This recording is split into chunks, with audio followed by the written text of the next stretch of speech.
kulanti wacan oo wanaagsan daawadayaal waxaad ku soo dhawaataan barnaamijyadeedkeena qodobada barnaamijkeena aanu ku eegi doono waxa qayb ka ah dagaalada ka socda Severodonetsk oo mar kale si laba qarxay ciidamada Ruushka oo boqolkiiba 80 la wareegay magaalada iyo guud ahaanba qaybaha ay ka kooban tahay haddaba baaqi soo yeeray madaxweyne Zelensky iyo sidoo kale qorshayaal uu diyaariyay ayaanu eegi doonaa oo aan barnaamijkan ku gorfeen doonaa ciidamada Ukraine ayaa khasaare xanuun badan kala kulmay dagaalka ciidamada Ruushka ee labada maalin ka socda magaalada Severodonetsk iyo sidoo kale jihada gobolka Kharkiv inkastoo dagaaladu ay ka socdaan in ka badan 4 isbuuc magaaladan haddana dagaalkii ugu adkaa waa shalay iyo maanta taas oo waxba la iskula reeban madaxweynaha wadanka Ukraine Volodymyr Zelensky oo khudbad jeediyay waxa uu ku sheegay in Ukraine hadda ay u baahan tahay inay hesho taageero si ay u difaacdo Severodonetsk iyo sidoo kale Lysychansk Kharkiv iyo deegaano kale oo ka tirsan bariga Ukraine isaga oo intaasi ku daray inaysan jirin wax cudur daar ah oo ay dalalka saaxiibada ah dib ugu dhigi karaan in hub ay siiyaan Ukraine maadaama ay socoto ama ay socdaanba dadaaladii ciidamada Ruushka ay kula wareegi lahaayeen galbeedka bariga iyo bartamaha Ukraine dhanka kale ciidamada Ruushka ayaa guud ahaanba gacanta ku haya boqolkiiba 80 magaalada Severodonetsk ee bariga Ukraine sida aad ayaa loogu loolamay magaaladan markii loo eego dagaalada ka dhacay Ukraine inteeda kale waxaana ciidamadu ay burburiyeen waa Ruushka dhammaan buundooyinkii saddexda ahaa ee ka soo bixi lahaa magaalada balse maamulka Ukraine ayaa wali isku dayaya inay daadgureeyaan dadka dhaawaca ah ee waxyeeladu ay gaartay sida daraadeed waxa la soo warinayaa oo la sheegayaaba in mas'uuliyiin ka tirsan gobolka ilaa 12,000 oo qof oo dad ah oo magaalada ku haray kuwaasi oo ka soo jeeda dadkii dagaalka ka hor ama dadkii dagaalka ka hor ku noolaa magaaladan oo qiyaas ahaan lagu qiyaasay inay yihiin 100,000 oo qofood oo shacab ah in ka badan 500,000 oo rayid ah ayaa gambaad ka dhigtay waa 500 oo qof ee warshada kiimikada ee Azot ee magaalada taas oo si aanu kala joogsi lahayn ay ciidamada Ruushka ugu garaaceen madaafiic iyo sidoo kale gantaalaan hore loo arag sida uu sheegay gudoomiyaha gobolka Luhansk Masradaya duqeynta Azot ayaa ku soo beeganta dagaaladii hore ee ka dhacay warshada birta ee Azovstal ee Mariupol oo ku taala dekedda koonfureed ee Mariupol halkaas oo boqolaal dagaalyahanad rayida ay gambaad ka dhigteen iyadoo ciidamada Ruushka ay duqeyn kadibna ciidamadu isa soo dhiibeen waxay xaaladda Severodonetsk u egtahay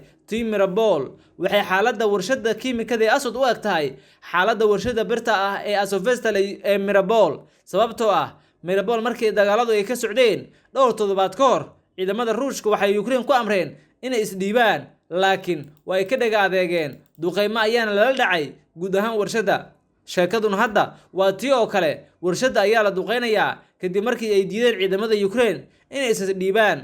qayladhaan xooggan ayaa ka soo baxaysa Ruushka oo duulaanka diyaaradaha ka sameeyay qayb ahaan wadanka Ukraine iyadoo reer galbeedka aysan lahayn qayb dheeraad ah oo diyaaradaha daroonka ah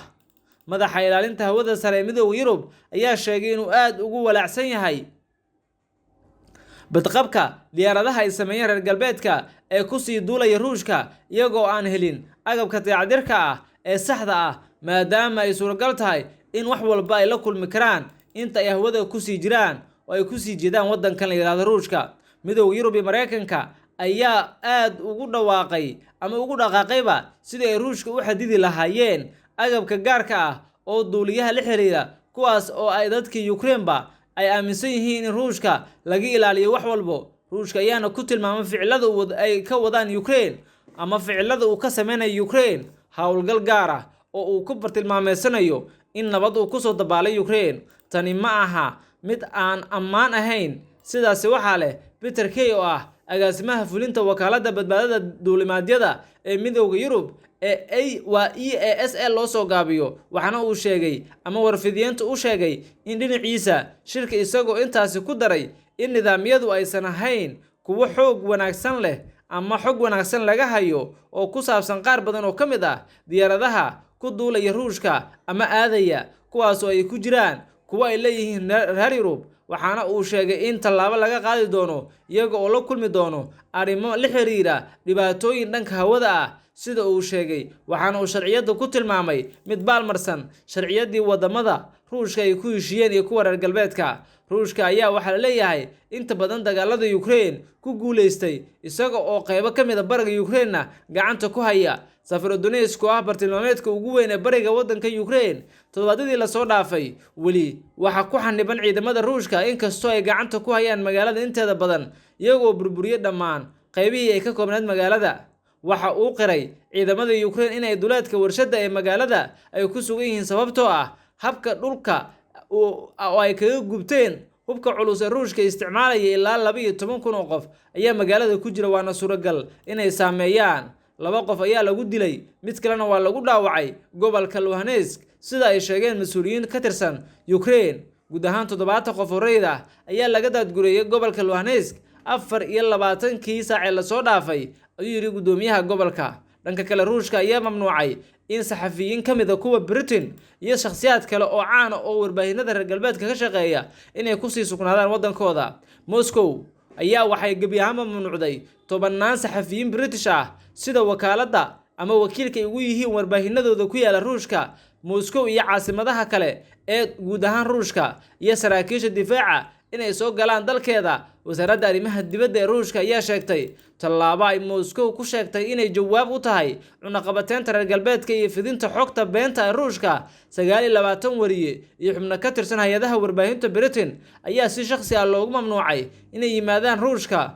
sida ay sheegtay wasaaradda, waxaana bayaankeeda ay soo saartay ku sheegtay in aysan ogolaan doonin in qaar ka mid ah wariyaasha reer galbeedka ay yimaadaan magaalooyin ka tirsan Ruushka si ay u wariyaan ama ay u tubiyaan warar been abuur ay leeyihiin. liiska kuwa la mamnuucay waxaa ka mid ah saxafiyiin caan ah, wargeysiyo, tifaftirayaal, maareeyayaal sarsare oo ka tirsan hay'adaha wararka sida BBC-da iyo sidoo kale baahinta Sky News, iyo tifaftirayaasha guud ee wargeysyada Times, Daily Telegraph iyo kuwa madaxa bannaan ee The Guardian ay ku jirto. dhammaantood waa la xanibay iyo kuwa kale, waxaana la sheegay in dhammaantood ay u shaqeeyaan basaasiin ay yihiin oo ay u warramaan dowladda Britain, been abuurna ay Ruushka ka baahiyaan. saxafiyiinta Ingiriiska ee liiska ku jira waxaa ku lug leeshay faafinta si ula kac leh oo ay macluumaadka beenta ah iyo kuwa halka dhinac ay ku saabsan Ruushka iyo dhacdooyinka Ukraine iyo Donbas, ayay tiri wasaaradda arrimaha dibadda ee waddankan. iyada oo qiimeynteedu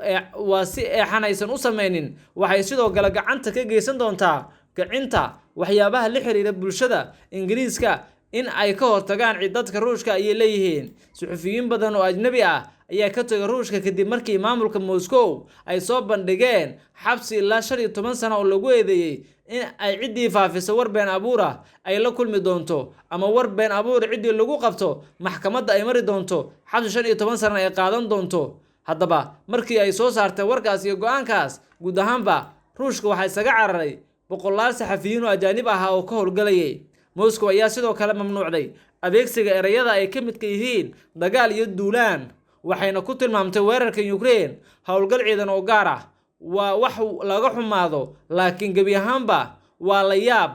waana arrin adag, ayuu yiri Mark Keloti, khabiir ku takhasusay Ruushka oo ka mid ahaa kuwa laga mamnuucay inay tagaan gudaha waddankaas. wasaaradda arrimaha dibadda waddankan ayaa sidoo kale soo saartay mamnuucidda gelitaanka 20 qof oo ay ku sheegtay in xiriir la leeyihiin warshada difaaca ee Ingiriiska, sidaa darteedna ay mas'uul ka yihiin hubka reer galbeedka ee la geeyay Ukraine.